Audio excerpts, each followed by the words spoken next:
Guess who's back again, again. Kim Rowe back to love, bring.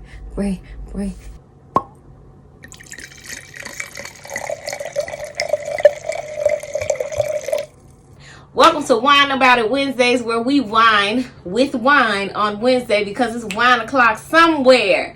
Thank you so much for joining me. If this is your first episode, if this is your second or third episode, and you sharing it with your friends and you having a good time, thank you. I appreciate you so much. You don't even understand. Today we are drinking Kendall Jackson. It's a Chardonnay. I'll review it at the end. Stay tuned. I want us to discuss something not necessarily serious, but very adult. We're going to discuss happiness. And I'm sure you read the title of this and you like, girl, what? I truly and firmly believe that accomplishing my goals don't make me happy. And I'll tell you why. I am 29 years old. I've done so many things within my life that I am very proud of. I've crushed so many goals that I'm very proud of. Even recently, I'm still doing things that I am very proud of.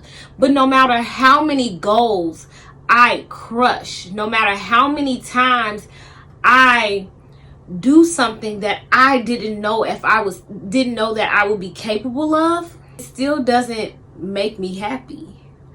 I figured out that my happiness comes from so many places, and when those places aren't being fulfilled, I can kill an entire list of goals and I still won't be happy if I am truly unhappy.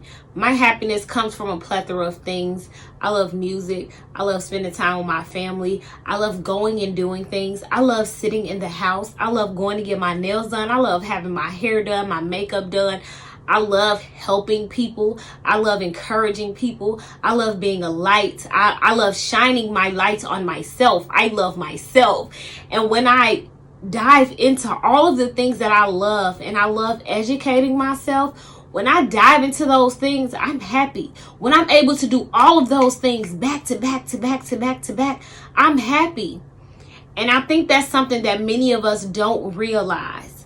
You cannot wait until a goal is accomplished to be happy. You have to be happy right now. It does not matter what you do in your life, no matter how many goals you crush. If you don't figure out what makes you happy, there's no goal that's going to do that. There's no accomplishment that's going to do that. Unless accomplishing your goals genuinely makes you happy and contributes to your happiness, then you probably won't be happy. So I suggest every time you feel that spark where you're like I'm in a good mood, I am happy, write down what you're doing in that moment. So you know this is something that makes me happy. If you ever look up and you're like, this has been the best day, what did you do on that day? If you turn on a radio and you hear a song and your mood changes instantly, write that song down. Save that song. Add it to a playlist. In the year 2020, we need to be having more happy days. We need to be less irritable. We need to be more happy. We need to be spreading more love and more joy. We need to be putting into this world what we want to get out of it. We need to be givers and not takers. I am challenging you to find something that makes you happy, something that sparks joy. And if you already know, make sure you do that. Make sure you do something small on a daily basis, on a weekly basis, on a monthly basis. No matter how you have to start, do not keep living a life of unhappiness. I am challenging you. I am doing so many things that make me happy, and it's nothing but God. And I am so grateful, and I am in a beautiful, beautiful, busy, full place. If you haven't figured out what that is, discover it.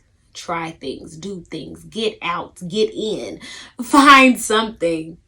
Do something, but do not go into 2020 not knowing off the top of your head something that makes you happy. If you already know, comment what that is down below. I would love to find out. I am so happy, first of all, that you stayed this long and are still watching. I'm going to review this wine. So first of all, this is Kendall Jackson. This is a Chardonnay. I know a lot of people don't gravitate towards Chardonnays, and maybe it's just me, but when I don't hear people ordering Chardonnay, and I don't see it, you know, being brought to wine night. Chardonnay is good, y'all. You just have to find something that you really like. The Kendall Jackson Chardonnay, I would 100% recommend. It is very good. I believe it's maybe $10. The alcohol content is 13.5. So definitely on the higher end for a wine. It's not sweet. So I'm not going to sit here and tell you it's sweet. I definitely like this. This is really good. Something you can put your girlfriends on, because I know y'all love putting people on, as do I. If you've never tried Chardonnay, you feel like you don't like it, let sis in. Let her get you right. Okay? And if you're going to start and you've never had a Chardonnay, I would suggest starting with the Kendall Jackson Chardonnay. It is really good. It's very smooth. There is no aftertaste. There's no bitterness left on my tongue, and it's not very dry. I would have to say it's not directly in the middle of sweet and dry. It's closer to the drier side. I really, really like this, and I definitely recommend this. I'm probably going to have another glass while I'm editing. I hope you guys enjoyed this episode of Wine About It Wednesdays. I had a great time, and I truly, truly hope that you feel some sort of encouragement in today's message. Until the next episode, I pray that you find your happiness, your joy, your peace, whatever it is. I pray that you have the courage to discover, and I hope that you join me in the next Wine About It Wednesdays, where we wine with wine on Wednesday, because it's wine o'clock somewhere, and I will see you in the next one. Bye, y'all.